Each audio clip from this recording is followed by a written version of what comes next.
everyone, it's Laura from Laura's Handcrafted Treats and Treasures. Welcome to or back to my channel. All right, I am here with project number 3 for my little Christmas gift treat series.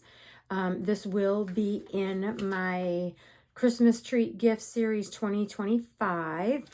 And we are going to make these little pouches that can hold tea packets. This is something I sell at my craft shows, and it is a very good seller. But we're going to be using all of Miss Carolyn's papers, and I will have everything linked in the description box. So here we go.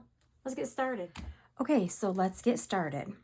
So you're going to start with any type of a cardstock. This is just a 65-pound weight of cardstock, and you can use any color that you want. Today I'm using black. You can get 2 of these out of the black, 2 of these out of the cardstock, and you're going to cut them from 6.5 to 4. So if you cut off 6.5 this way and then do 4, you can get 2 of them. So pick whichever color you like. Now, this is from Vintage Country Christmas, I believe was the name of it. And everything will be linked in the description box. So I did 4 to a page using the 3.5 by 5, I think it was. Let's see. Yep, 3.5 by 5. And these work out just perfectly. You can print a whole sheet, but if you want a variety, these work out perfectly for this project. And then I also got into Miss Carolyn's ATC Christmas digitals, and I did 2 to a page. So I'm looking for stuff like this to put on as my little decoration. All right, so we're going to go ahead and do this first, and I have mine cut 6 by 4, okay? We're going to go ahead and grab out the scoreboard, and we're going to score both of the long sides, and one of the would be the bottom for me. So we're going to score them at 1/4 of an inch. And 1/4 of an inch. And then I'm going to do the bottom 1/4 of an inch. Now when I'm at the bottom, up from there, I'm actually going to score at 2.25. Okay, 2.25. You know what? Since I got this one here, might as well get it done.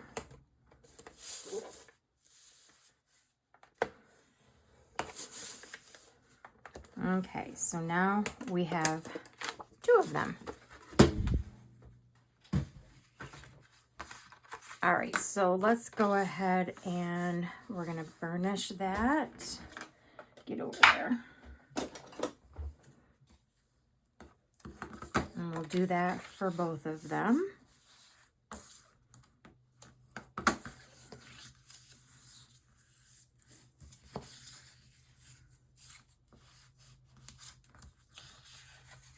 And then we're going to go ahead and, where's my bottom? Oh, I didn't score my 1/4. Let's do this one. I didn't score my 1/4, 2.25 inch up on that one. So I'll do that one later. Let's get those burnished.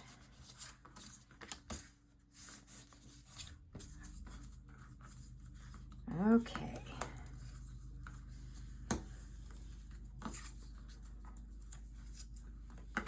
And then the 2.25.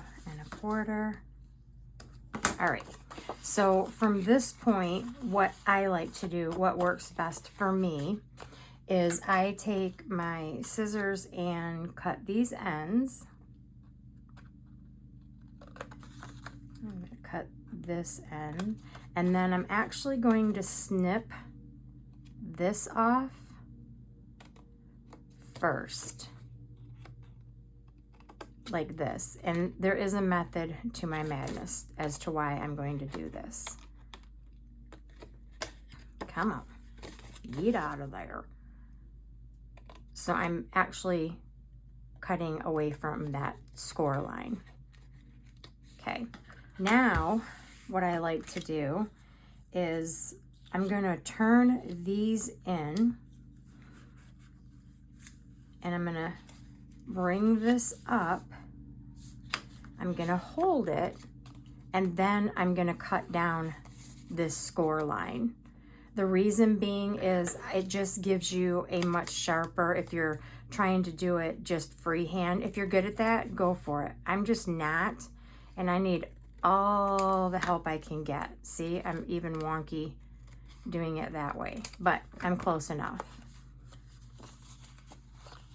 And I can still see a little bit of that beveled line, but I'm not gonna let it bother me. So I'm gonna come over here, and I'm gonna do the same thing.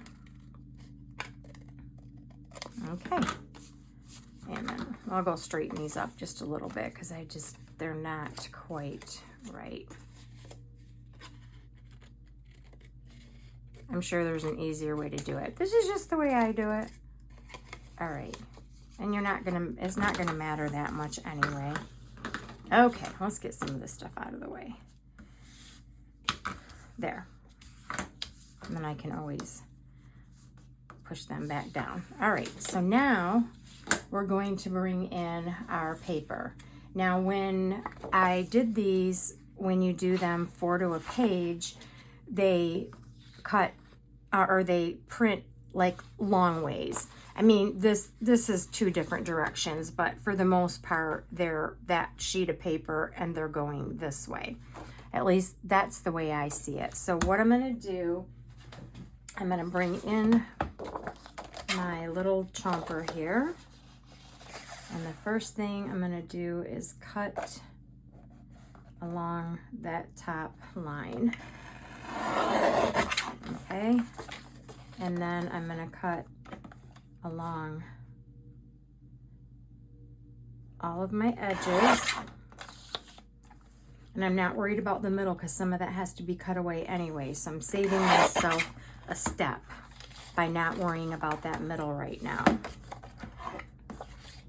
And then I'll give you the measurements if you're just doing it from a piece of scrapbook paper or anything else. All right, so this ends up being 3.5 by 5, but we need it to be 3.25 by, let me think this, 3.25 this way. And we're gonna get a bottom panel out of this. So we're gonna go 3.25. And I'm gonna come over here, turn this around, and go 3.25. And I'm gonna get them back straight so they're looking up at me. And now I'm going to take off 1 3/4 off of that bottom, but I want it straight up, whichever direction it's going. So I'm gonna take that 1 3/4, and then, let's see, that was the right direction, 1 3/4. And this actually gives you a perfect panel for your bottom and then for your top. Okay, so another thing I like to do is I like to round these edges. So I'm just gonna get my chomper, or your rounder, corner rounder of choice. It's up to you. And I'm gonna round them. Oh, I used the big side. That's okay, doesn't matter. I usually use the smaller side, but it doesn't matter. I'm gonna round that, and then I'm gonna line this back up to the way it's supposed to be, and I'm gonna round the top. Now, the reason I just like the rounded edges, I think, for my craft shows, they just, when the people are pulling them in and out and looking at them, it just makes it much better. All right, so this one, you can round these bottom corners if you want, and then round these, or you can round these, but I don't. I did it in my last one, but I'm gonna leave this one as is. So while I have this here, I'm gonna go ahead and round that as well. Okay, get that out of the way. And then you can use your ink of choice. I'm just going to be using the Vintage Photo. Go ahead and get all of your edges inked up.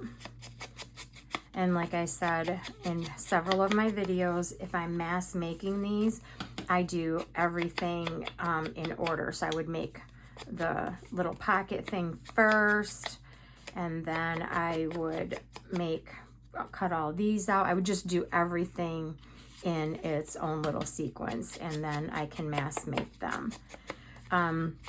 My tea packs are, I would say, another good seller. They're great for co-workers. A lot of times people will come and they'll pick up. I do several different you know, little treats, and so they'll pick up, you know, maybe 3 or 4 of the treats, and then they have a nice little gift. I do some in a bag that I sell. So I have like 3 items, like a hot cocoa pack, and I have 3 different items in there. So let's get this out of the way. Now, another thing I do is you don't want to glue these down. Not this, no, glue it down this way. I'll show you. I do, however, glue my bottom because I want to have a nice edge when it's flipped up. So I'm just going to throw a little bit of glue on here. And then get that pressed down. Okay, so again, I would go through, do all that. And now I'm going to take my 2 pieces. We'll just use these 2. And I'll get to the other one. And so what I do is I go ahead and glue this down first. And I'm going to stand up here so I can get a bit of a better view. Sometimes when you're sitting, you're not getting a straight up and down view. So I'm going to come over here, try to keep my head out of the way. And then I'm going to glue that down. And then instead of just flipping this up, and I want to make sure this is the same way, I like to flip it this way and then glue it here. Just make sure you're keeping any patterned paper going in the same direction. All right, so then we're going to go ahead and glue that down. Now I'm going to go ahead and I will glue these edges down at this point. So I don't glue these straight down because I don't want it to be a tight fit. Like if this was just going to be a pocket in a journal and I just had one little card to put in it and I don't want a bunch of stuff falling out of it, I would just go ahead and glue, you know, well, I'd probably do it the same way actually. Or I would glue those edges under. I don't know what I'm saying. Anyway, something like that. So we're going to go ahead and glue that down. And then I've made up some bows ahead of time.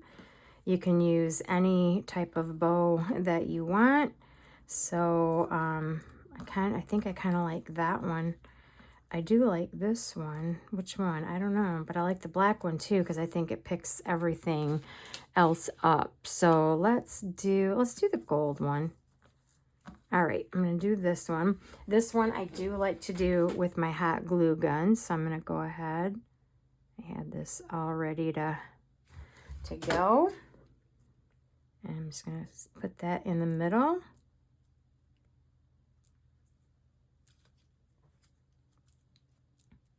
And then we can go ahead and put our something in there. Wait, I forgot an element. Okay, let's go back and do this because I forgot to put this in here. So what I'm going to do is I'm going to cut a little bit closer because my punch won't grab where I want it to grab. Won't go in far enough if you don't kind of cut these down. All right, so I'm going to go ahead and I think this took the 1/4. Wait a minute, is this 1 1/4? Yeah, it's 1 1/4. Let's see what 1 1/2 does. If it gives me that, it's kind of cutting off a lot of it. Oh, that's a little bit too much. All right, I'm going to stick with the 1 1/4. I'll just try to get in there.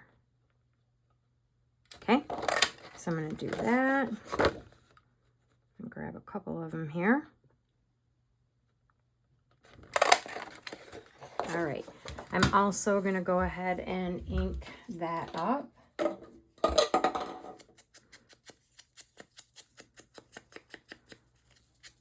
You can use any ink of your choice.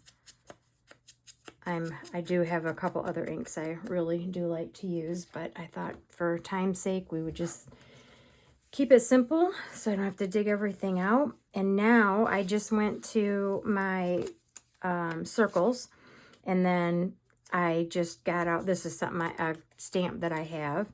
So let's see, I think I want, do I want black and maybe a red, or do I want red and white? Oh, come on, my fingers aren't working. Like maybe it's just a thicker piece of paper. And I think I want the black because I think it just ties everything in. And then I could go with the red. Let's see which one looks better. Oh, I like the red. Gives it some pop. All right, I'm going to do that. So I'm going to go ahead and get these all glued together.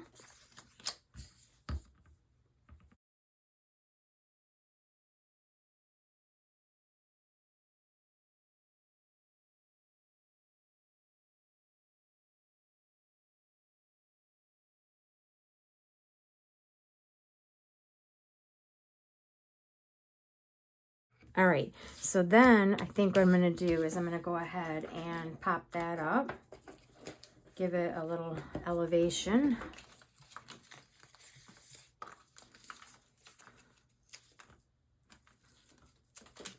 I'm not going to go crazy with the pop-ups today. I'm just going to put 2 on there instead of 3. Okay, we're going to go ahead and pop that on there. Now we can fill it. Let me get situated here and then I'll be back.